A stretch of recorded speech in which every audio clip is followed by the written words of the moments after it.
I'm in the city of Durham in the northeast of England, and this is the Stockton Road cemetery, which a very small notice at the entrance tells me that it's managed for wildlife.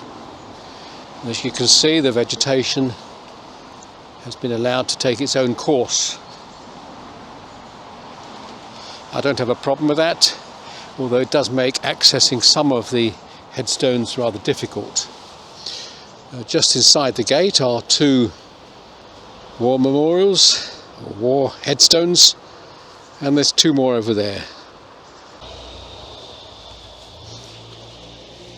This one to Sergeant J.S. Allen, air bomber, Royal Air Force, 1944, age 23. And right alongside him is K. Smith, able seaman, Royal Navy, HMS Verulam, 1944, aged 19. And just a few yards away we have one from the First World War. A bit of traffic noise in the background as the road is running very close by here. Private J.G. Gill, Durham Light Infantry, 1918. And just across, close to that one, there's another one from the First World War. Private T. Baker, East Yorkshire Regiment, 1917, aged 35. And the cross from Remembrance Day, November the 11th, is still next to this grave.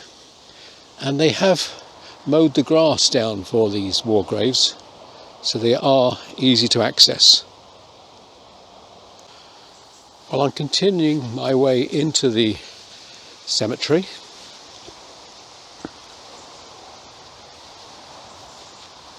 As you can see, there's one or two paths have been made through it. And on my left here is a family grave with also a war grave in the same plot, a family member. So on the left we have Robert Savage, 1916, age 70, William Carrick, age 36, 1916, and their grandson. And here on the CGW War Graves headstone is Warrant Officer T.K. Paul, a pilot in the Royal New Zealand Air Force, 1944, age 26.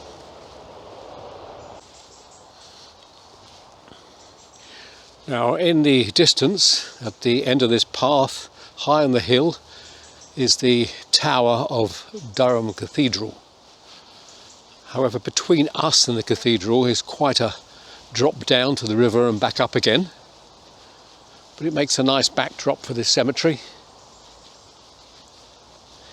Now, there's quite a number of headstones, although, as I mentioned earlier, not easy to reach. This one we can read. Matthias James Stokey, 64 years in 1907.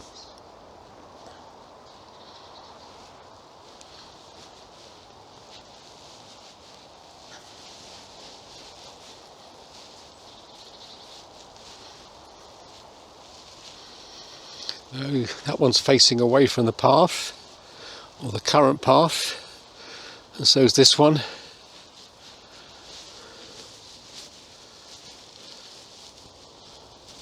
If we come round to the face and peer through the plant life, this is Elizabeth Maud, brackets Lily, the daughter of Henry and Grace Webster, and she was 26 when she died in 1900, and then Henry himself and Grace beneath.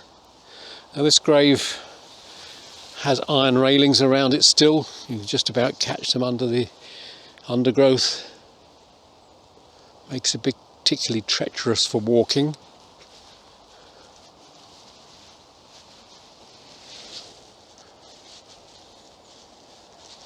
Well, I'm following a path into the woods Right in front of me is a war grave, and then a very large memorial. The main face is on the other side, but on this side it says Robert Savage. Let's move round to the face of it.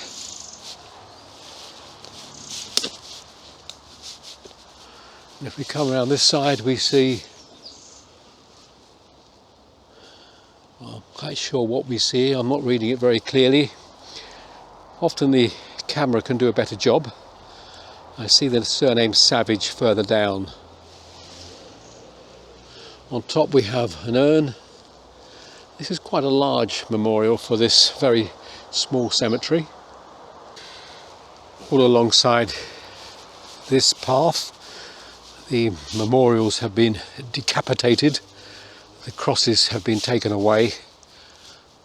Presumably it was felt that they were unstable. The pedestals remain, and there will be inscriptions on the pedestals. So there's some more there where the top part has been removed.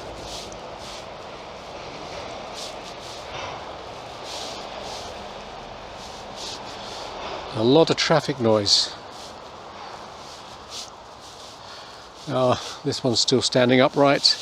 This one in black. Let's have a look. Nearly falling over the curbstones. Ada Marjorie, daughter of John and Anne Spate, 1932, aged 22. And then we have a war casualty with William Edward, who was killed in action May the 20th, 1917, aged 19.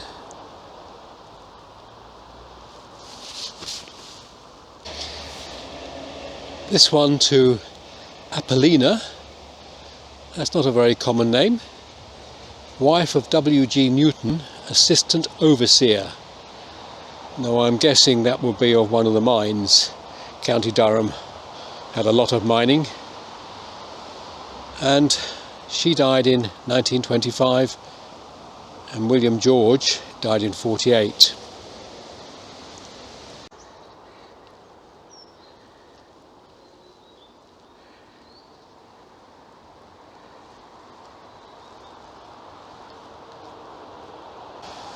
Tucked back amongst the trees, and because of that it has this green mossy lichen type growth, but somebody's cleaned off the inscription, and it's Private T.H. Palmer, Royal Army Service Corps, 1944, age 25.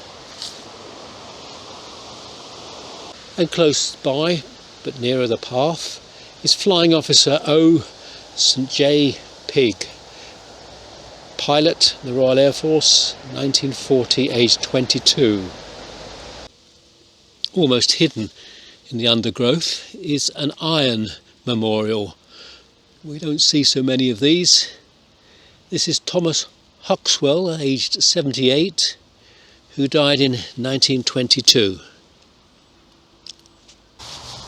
Well, the Stockton Road cemetery is very small, and because of the wildlife policy it's not easy to reach what memorial stones there are.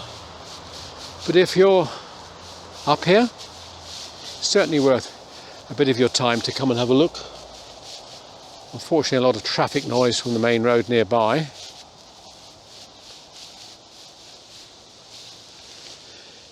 Till the next time.